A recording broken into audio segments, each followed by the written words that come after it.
En Radio USACH presentamos Estado de Ánimo, donde abordamos la salud mental en serio. Estado de Ánimo, un programa para hablar, pensar y sobre todo, acompañarnos.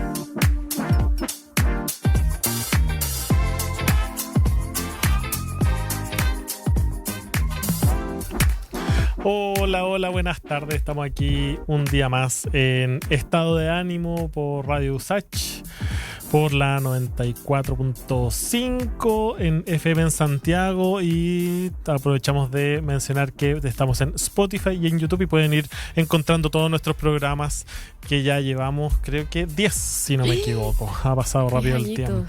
Estamos aquí, Nicolás Fernández con Julia. ¿Cómo estáis, Julia? Bien, acá corriendo como siempre. Lo bueno es que acá no se ve todo lo rojo que estoy, como que las luces me ayudan en eso, porque soy de esas personas que corre un poquito y se pone roja al tiro. Oye. O está 2 minutos bajo el sol, también se pone roja al tiro. ¿Y tú, Nicolás, cómo estás? Bien, pero un poco preocupado. ¿Sabéis que estuve, a propósito, y antes de partir con los temas de hoy día, Sí.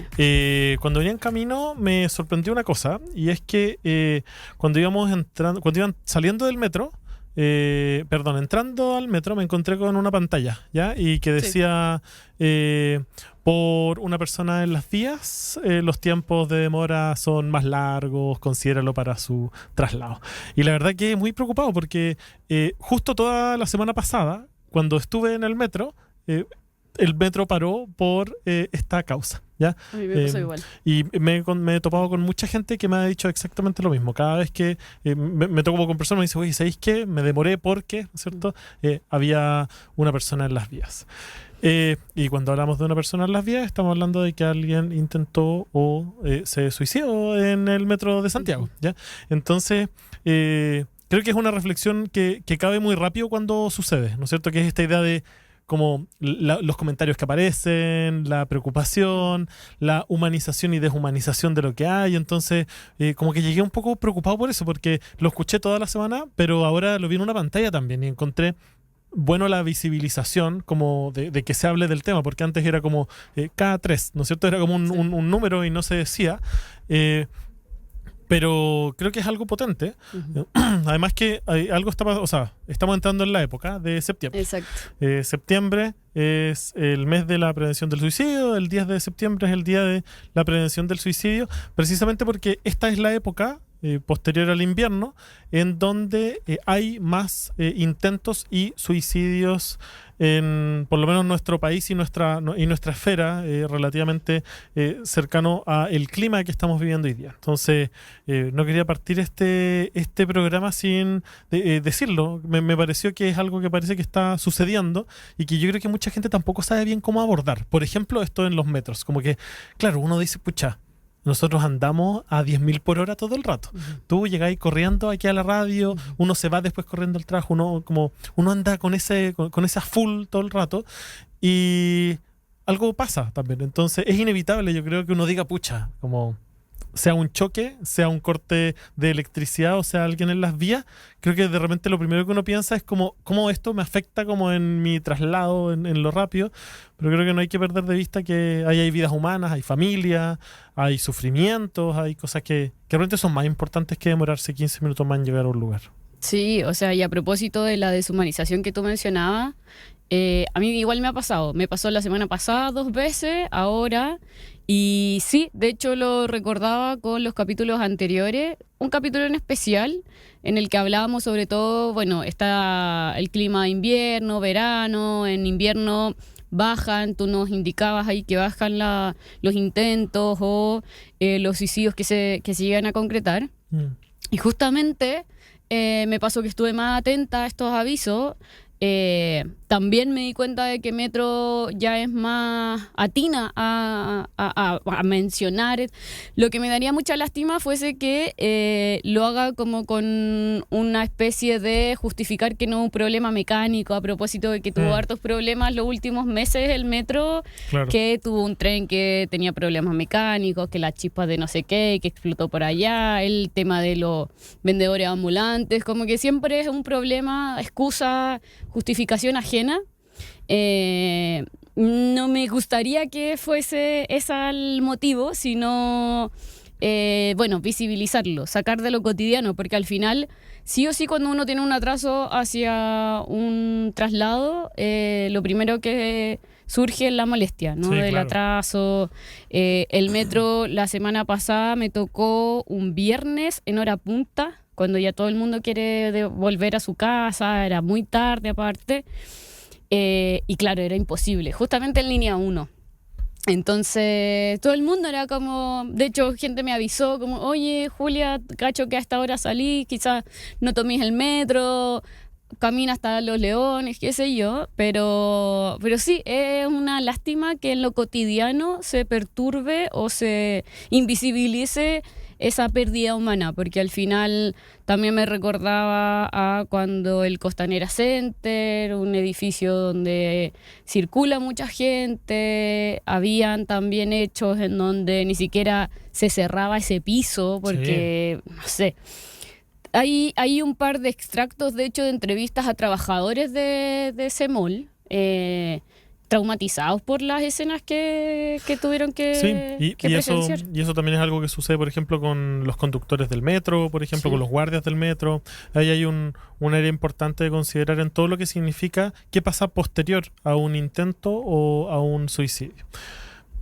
Iniciando este mes, creo que es importante esa visibilización y que sepamos también los canales de ayuda por si hay alguien que nos esté escuchando y que en algún momento de su vida sienta que la vida pesa más que lo que puede soportar. Hay canales de ayuda. Hoy día tenemos la línea de prevención del suicidio, que es asterisco 4141, que 24/7 hay psicólogas y psicólogos atentos, especializados en este tema, en donde uno puede buscar ayuda. Estas líneas de ayuda están comprobadas además con la evidencia mundial de que sirven, de que ayudan. También, ¿sabes lo que ayuda? El poder tener estos espacios resguardados. Por ejemplo, que las líneas de metro ahora, las nuevas, todas tienen paneles en los cuales permiten o evitan, ¿no es cierto?, que uno pueda caer o tirarse a las vías. En el Costanera Center también, cuando subieron las mallas también, cuando subieron como unos paneles grandes, Sí. también ayuda a disminuir, porque precisamente mucho de lo que tiene que ver con el suicidio tiene que ver también con la impulsividad de momentos, ¿no? Ujú. Entonces, el frenar el poner barreras a que pueda suceder también ayuda a poder ir abordándolo más.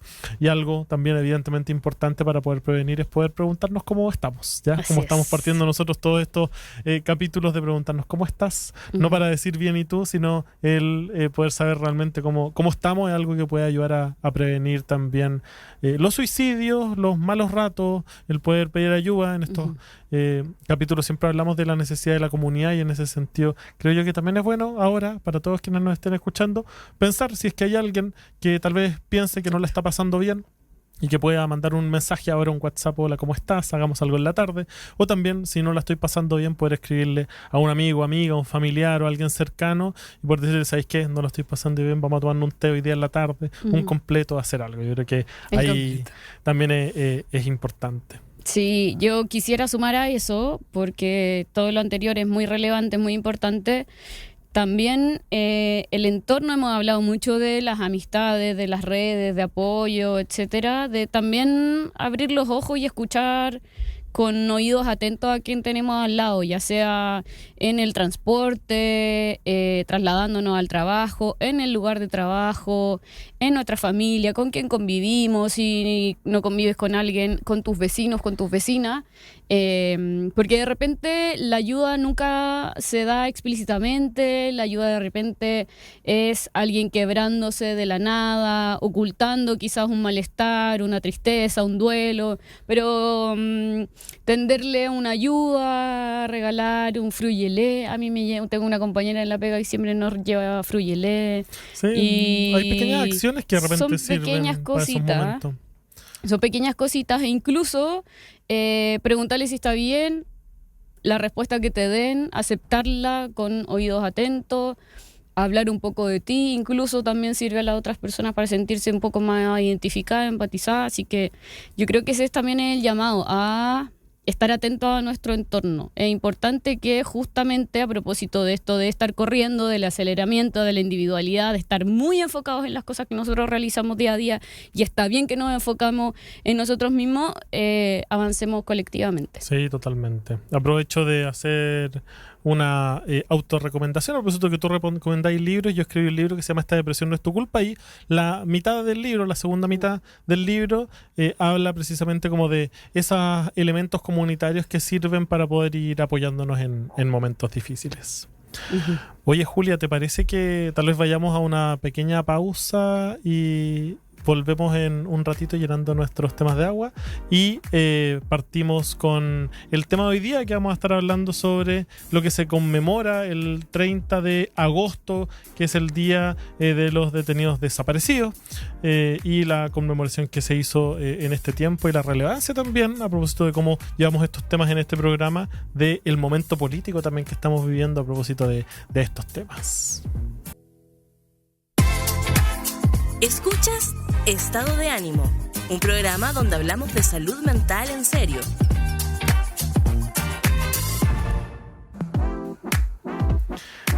Bueno, aquí estamos de nuevo con Estado de Ánimo, ya entrando con Julia el tema que nos convoca hoy día.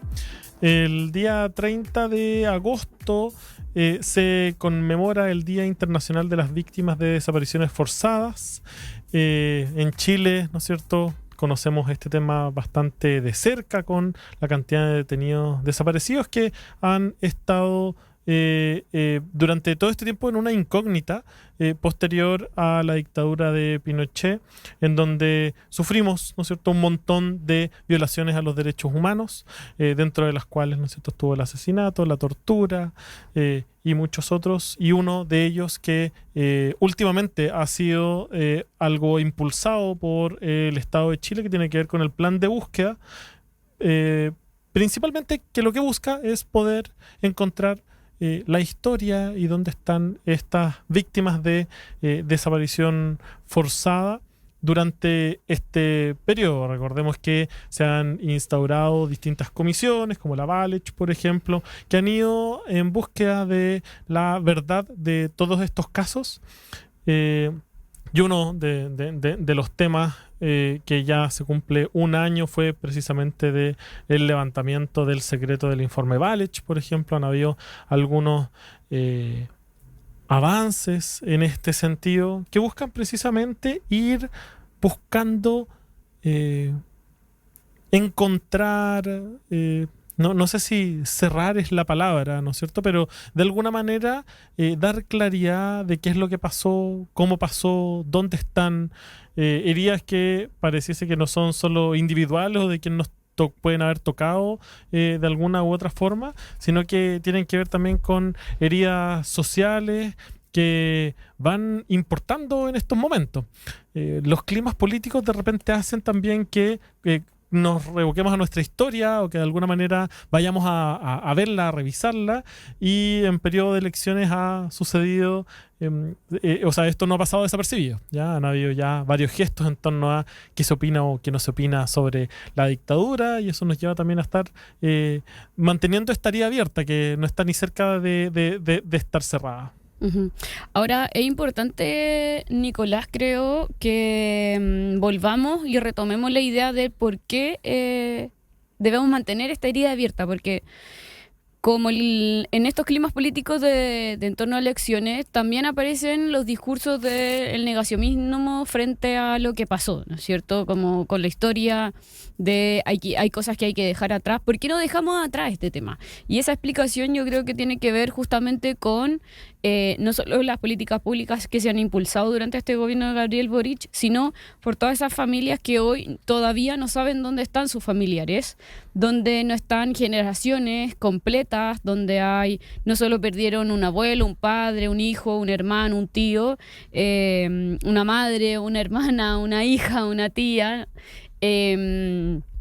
porque hay cómplices hoy día que probablemente y con toda seguridad saben dónde están esas personas, qué se hizo con esas personas, o incluso aclarar, aunque suene crudo decirlo, que no tienen idea dónde están porque fue una matanza totalmente masiva, compleja, donde las órdenes fueron liquidar a alguien. Y yo me cuesta hablar de este tema, no solo por los costos familiares, por los costos sociales, porque no es una herida individual, no estamos hablando solo de esa familia o de esas familias que tienen a alguien o a algunos personas que durante ese periodo fueron detenidas. También conocemos, y en un entorno puede ser mucho más cercano en algunos casos, pueden haber todavía familias que ni siquiera tienen experiencias de familiares detenidos, hay sobrevivientes, hay testimonio, hay mucha literatura, pero aún siguen surgiendo hoy en día discursos que niegan estas posibilidades, que acusan dejar atrás. Y yo quisiera mencionar, además de toda la literatura, que cuando una de estas heridas no solo es individual, sino que es colectiva, evidentemente es un duelo que debemos transitar en conjunto. Y ahí yo creo que la salud mental se ve alterada a nivel masivo.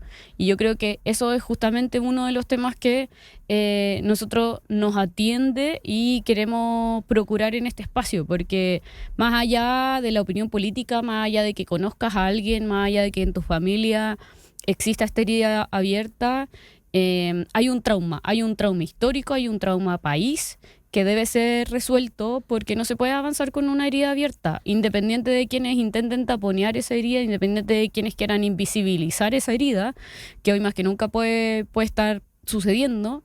Es bueno en ese aspecto la empatía que podamos resolver y tener frente a algo tan evidente como lo es la detención y la cancelación de una vida. Sí. Esto es la prescindibilidad de los y las individuos que en ese aspecto desaparecieron en la historia de Chile. Sí, la dictadura de Pinochet dejó al menos 3.200 opositores asesinados, de los que 1.469, de los que se tiene constancia, porque hay otros que no se tiene constancia, fueron víctimas de desaparición forzada. De estos se han encontrado e identificado restos de 307 y aún falta encontrar otros 1.162. Eso según las cifras oficiales. El otro día conversaba con otras personas de personas que simplemente desaparecieron, ¿no es cierto? Que uno tampoco sabía en ese momento si es que estaba o no, por ejemplo, involucrado en algún movimiento político, por ejemplo, por la clandestinidad, pero que no volvieron a ver. Entonces hay cifras también ahí ocultas. Oye, sí, tú lo decías muy bien, ¿no es cierto? Estos son traumas históricos, sociales, ¿no es cierto? Como heridas que de repente no nos dejan avanzar o que también nos desvían. Y yo diría que parte de lo que existe para poder ir avanzando en esos traumas tiene que ver con esa reconciliación. Pero esa reconciliación no es que pase el tiempo nomás, ¿no es cierto? Es como cuando terminamos con una pareja, ¿no es cierto? No, que pase el tiempo, no. Es como lo que uno hace en ese tiempo también. El tiempo, ¿no es cierto?, cura todo y cosas del aspecto. El tiempo no lo cura todo, ¿no es cierto? Sino que depende también qué hacemos con ese tiempo. Tampoco un clavo saca otro clavo, ¿no es cierto? No, eso tampoco funciona así. Pero de alguna manera como que qué pasa en este tiempo es algo importante y yo creería que hay cosas importantes. Por ejemplo, todos los criminales de lesa humanidad que la derecha busca de alguna manera sacar de Punta Peuco, son personas que tienen información, ¿ya? Y que hay un tema de voluntad de poder entregar o no. Y yo creería que hay un ámbito en ese sentido en el cual quienes sufrieron de familiares, de conocidos, de vecinos, etcétera, tiene que ver, ¿no es cierto?, como el avanzar en la historia con las acciones que se puedan hacer. Y quedarse callado guardando secretos parece ser una manera en la cual no hay avances. Entonces, también depende de lo que uno hace en ese tiempo. Como me sorprende a veces, como cuando dices, no, pero si ya pasaron 50 años, ya pasaron tanto tiempo, ya pasó. Como ese tiempo no parece haber pasado cuando tu vida se detuvo en un momento en el que desapareció alguien, ¿ya?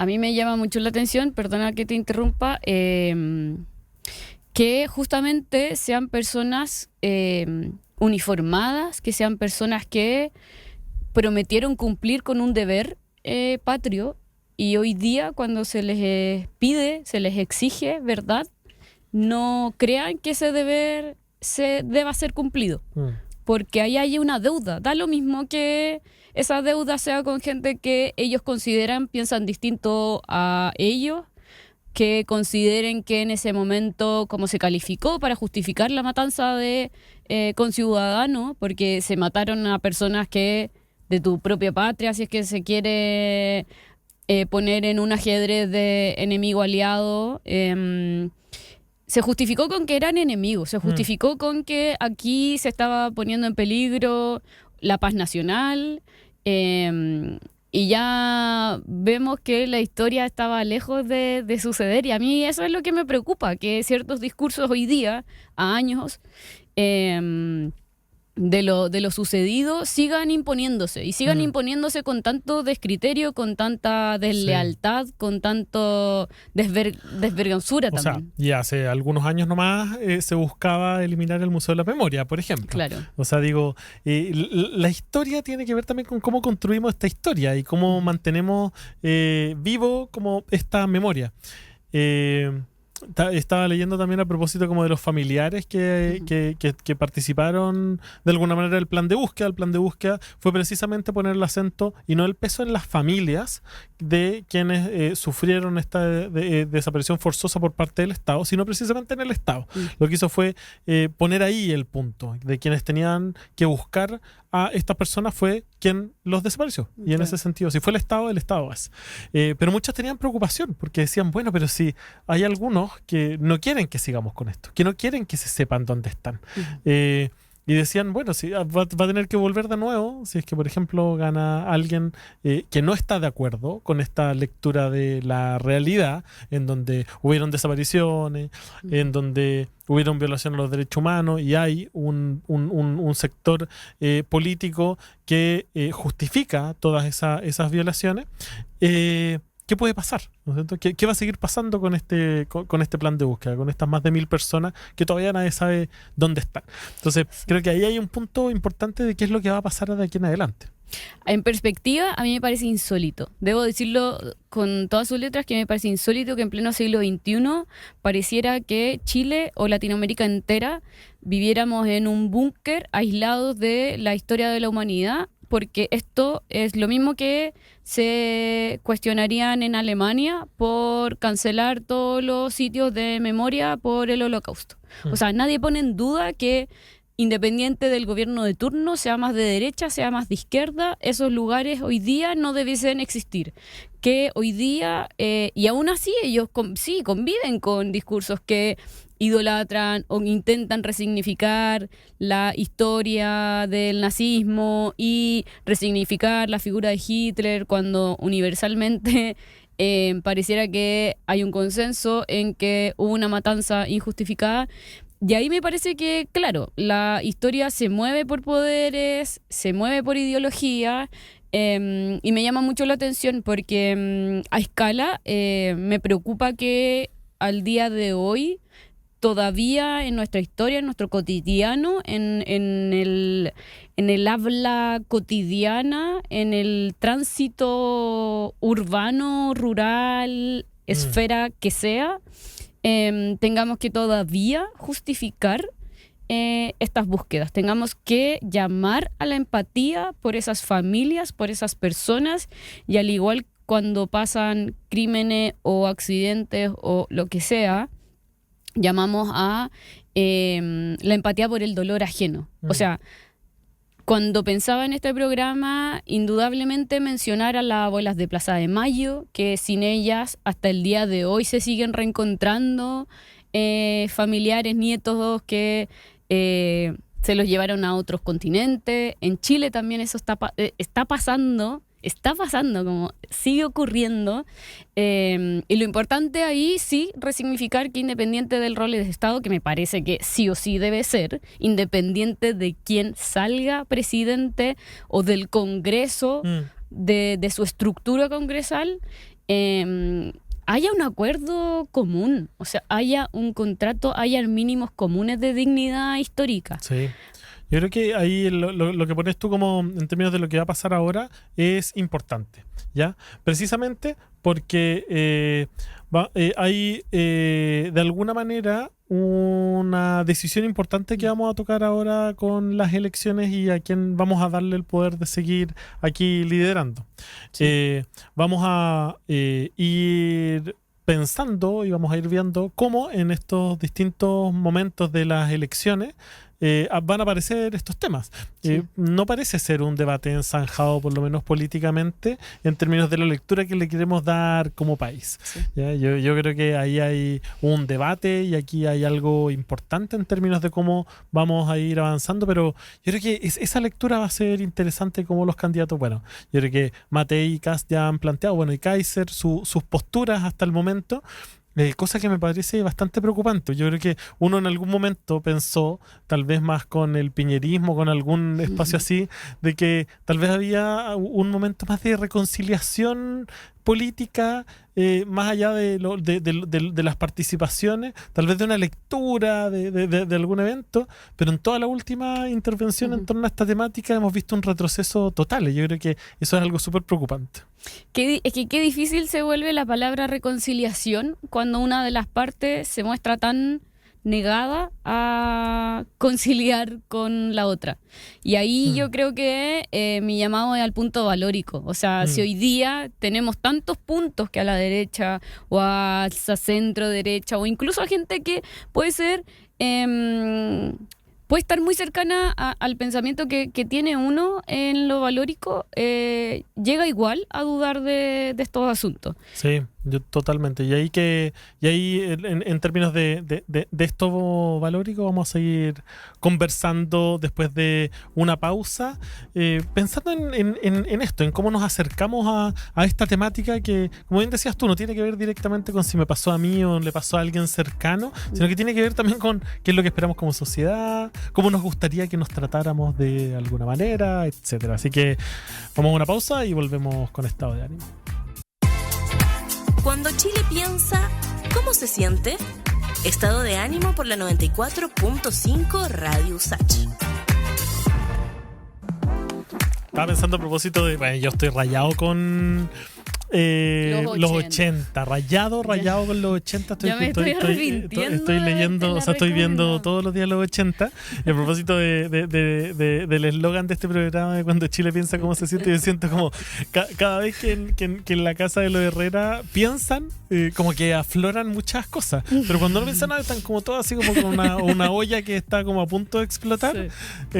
Y que cuando aparece la Claudita cualquiera y plantea algo así, como que realmente cuando uno piensa se siente de manera distinta, ¿no es cierto? Como es una invitación a no meter debajo de la alfombra como estos temas, sino hablarlos, pensarlos, discutirlos. Así la evolución de Martíncho, qué buen personaje. Qué buen personaje, Martín, qué grande. Martíncho, saludo al actor. Está espectacular, me encantó, me encanta los 80. Además que justo vi ahora declaraciones del Daniel Muñoz. Daniel Muñoz, que está estrenando esta película de Roberto Parra. Sí, y lo entrevistaban ahora a propósito, no me acuerdo de qué era en particular, pero era a propósito como del momento actual, y él daba un análisis y yo decía, qué buen actor. Espectacular, o sea, qué espectacular que personas así tengan voz, decía yo, con esta claridad, esta capacidad de poder... Como que generaba esperanza, encontré que tenía un discurso muy, muy bueno. Sí, él es muy buen profesional, muy buen actor, pero un buen artista, encuentro yo, porque además es cantante, tiene enraizado la tradición también como cantante de cueca, siempre está en proyectos culturales más allá de la actuación, así que saludo a Daniel Muñoz. Le podemos invitar una oncecita con completo. Oye, y otra cosa, no sé si tú sabes, pero cuando vi la descripción de Daniel Muñoz salía comediante también. Pero sí, pues él no era el malo, o lo estoy confundiendo con otro... Sí. Sí, él era el malo. Él era el no. malo. Sí, Bueno, yo soy pésimo para los actores y para todo, entonces nunca reconozco a la gente sí, y nunca me acuerdo. Y recontra caracterizaba ahí. Espectacular, ¿verdad? Genial Toda ese la personaje de razón. comedia, sí. Qué chistoso, no tenía, El sabes que, malo. sabes que ni siquiera me acordaba. Sí. Toda la razón. Excelente. No, qué bueno. Sí, si buscan fotos de el Nicolás en tiempo de su dirigencia estudiantil en la universidad, usaba la misma chaqueta en el Muñoz en el malo. Sí, oye, ahora estoy viendo las fotos, tenés toda la razón. Ocupaba la misma. Hoy me veía igual.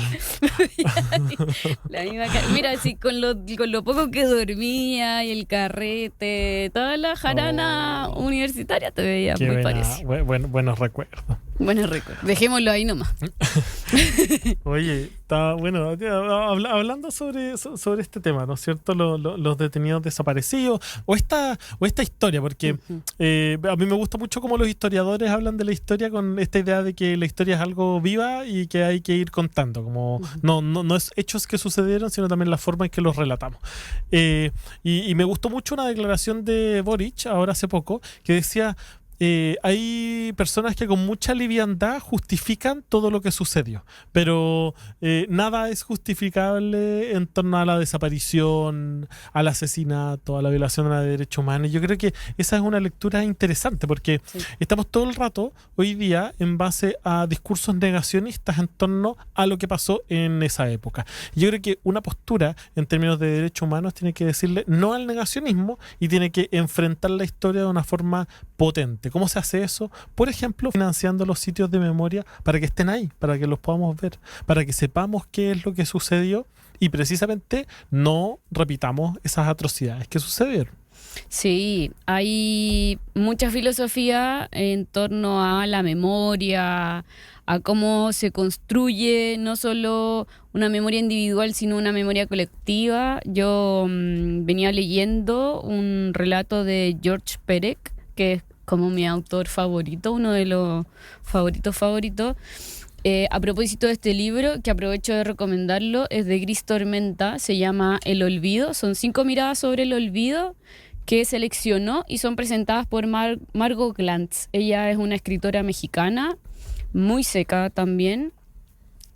Perdóneme, Margot Glantz, mi propio lenguaje poco culto para llamarla seca. Probablemente no tiene idea que cómo la estoy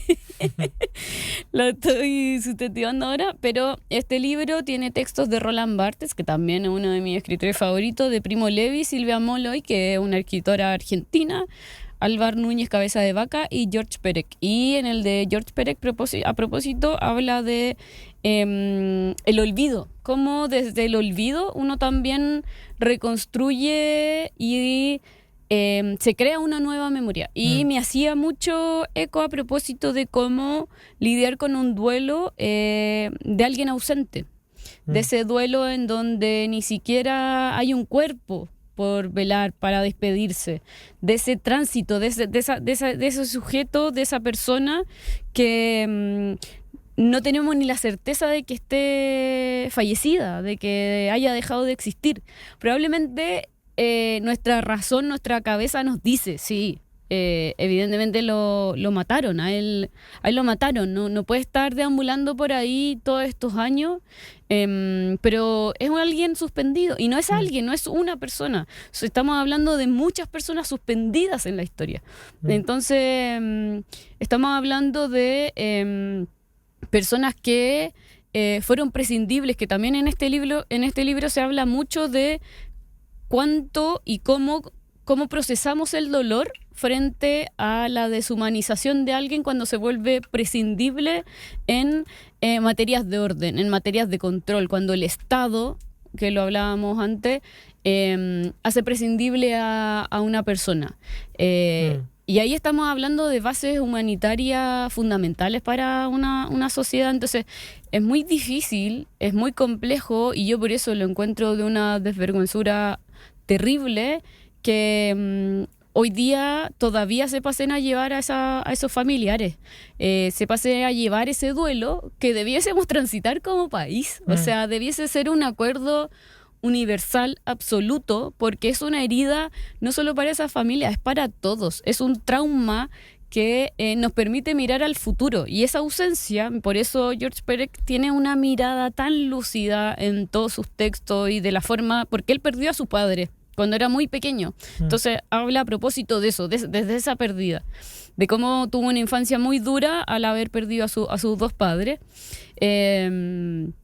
Y cómo de cierta manera, a partir de esa ausencia, Barthes, desde la poca memoria que tiene de su madre, como a partir de la fotografía, no logra identificarla hasta que llega a una fotografía en donde sí reconoce a su madre.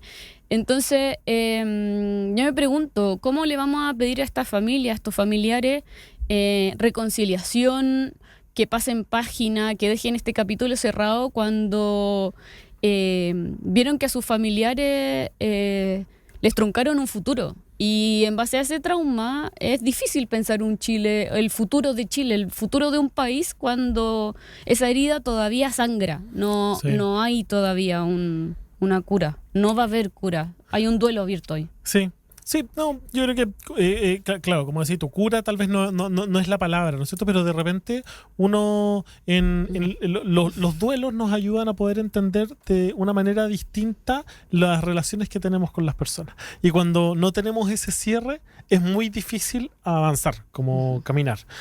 ¿Cómo se llama este documental de la luz del desierto? Sí. El de Zurita. Pausa. Pausa y lo recomendamos. Pero sí. Es que yo estoy igual. Pero sí es cuando los familiares van al desierto. Sí. Y tiene poesía de Raúl Zurita, un poeta que habla, pero desde siempre. Lo vamos a buscar y lo vamos a recomendar, porque precisamente lo que busca este documental es justamente lo que estás diciendo tú, como de alguna manera como que el cierre se da cuando yo logro también tener algo físico, por ejemplo, que ayuda a avanzar en ese cierre. Ya vamos a una pausa y volvemos con las recomendaciones de los libros. Estado de ánimo, para hablar, pensar y sobre todo acompañarnos. ¿Sabes qué? Estaba pensando a propósito de estos temas de la historia y todo, que en mi familia nunca se habló, en mi familia más nuclear, ¿no es cierto? Nunca se habló mucho de política ni de religión propiamente tal. Era como esa familia que en un momento, no sé, hasta los 12 años, por ejemplo, nosotros nos fuimos a vivir a Viña con mi familia, con mi mamá, mi papá, éramos nosotros básicamente, y nunca logramos, o sea, nunca hablamos de estos temas. Y yo, la manera que tuve de acercarme a estos temas fue a propósito de familias de amigos en donde sí se hablaban, pero también en torno a la literatura. Y me acuerdo haber leído algunos extractos, algunas noticias o algunas novelas muy chiquititas que hablaban de esto, lo cual me hizo ir generando una idea. Leí cosas buenas y leí cosas muy malas que yo digo, oye, ¿cómo tuve acceso a eso? Me leí este libro cuando era muy chico, me leí este libro de Nuestros años verde olivo, que desrecomiendo absolutamente.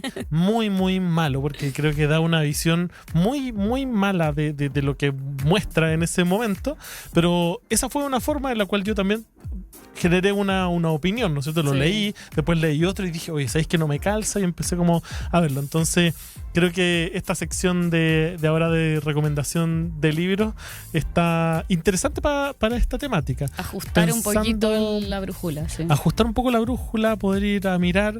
Veía el otro día también una forma, o sea, que alguien hablaba como de qué es la música, decía.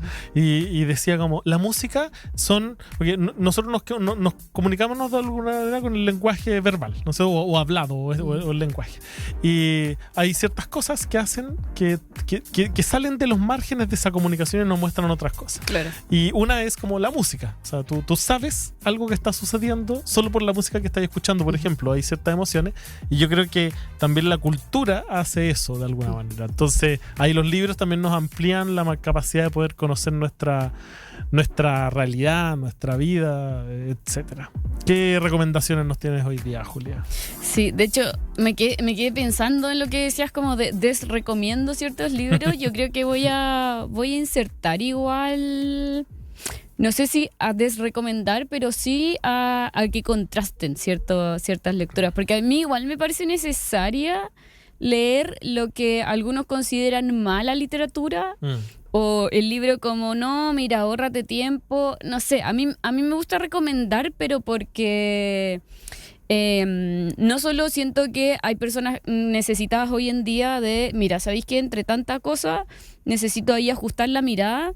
Pero no recomiendo tampoco para que dejen de leer otras cosas. Me interesa, de hecho, que a mí también me recomienden de vuelta. Y creo muy necesario que se lean también otros aspectos, porque así también amplías tu punto de vista.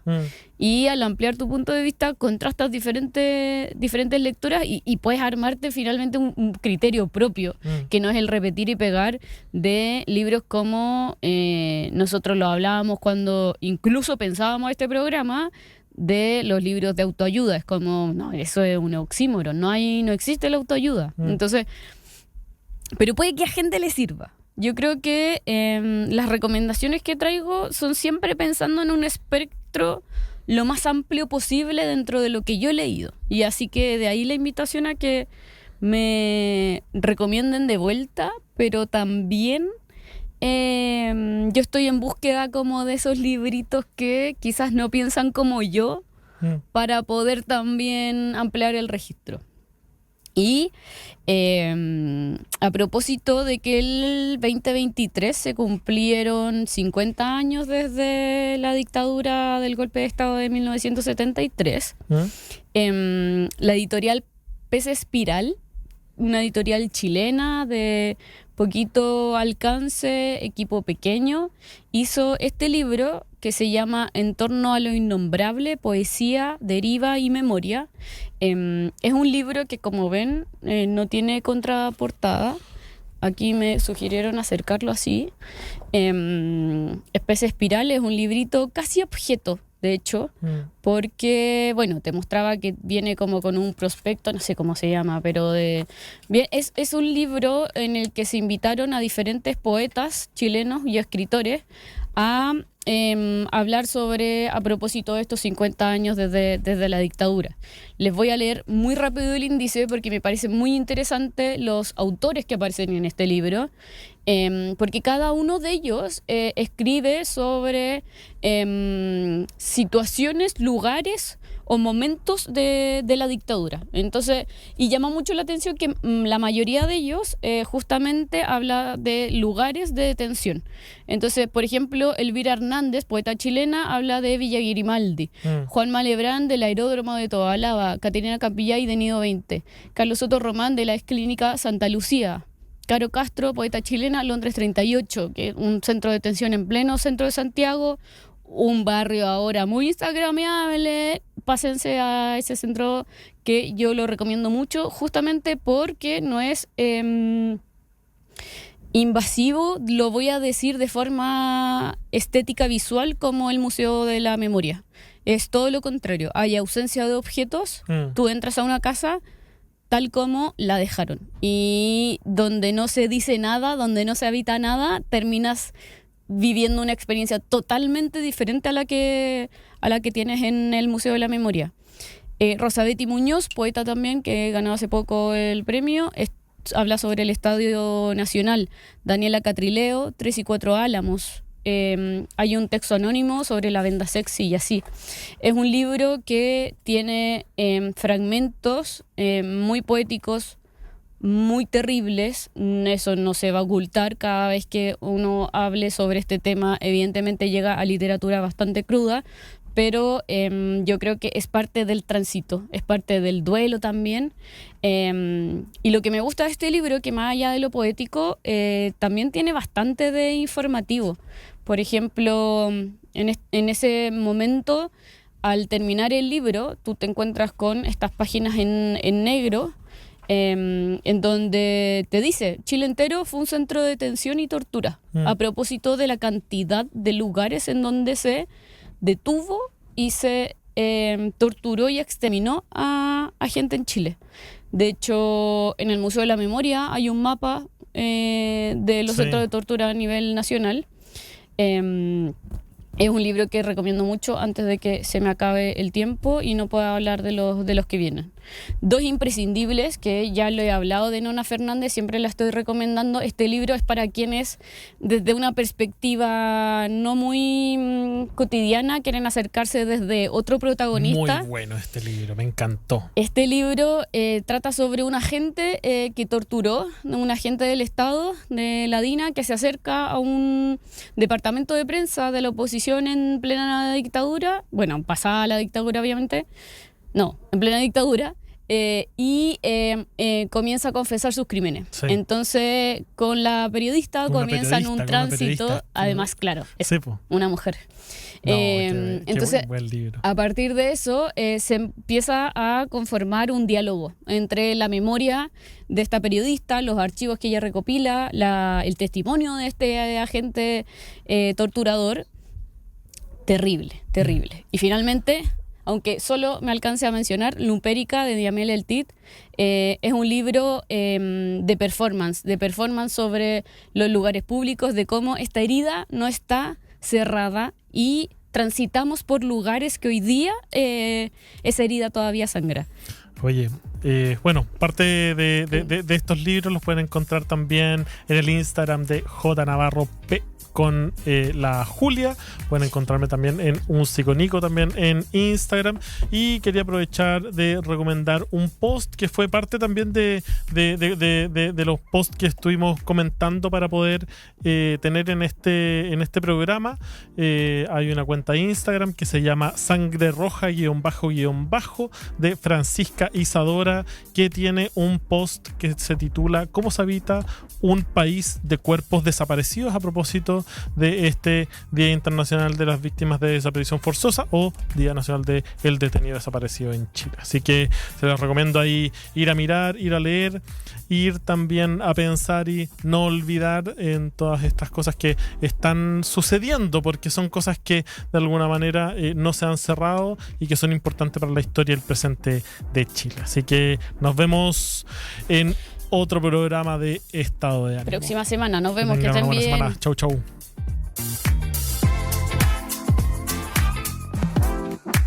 Aquí finaliza Estado de Ánimo, un programa para hablar, pensar y sobre todo acompañarnos. Estado de Ánimo. Radio Usach, nuevas voces, nuevas formas de escucharnos.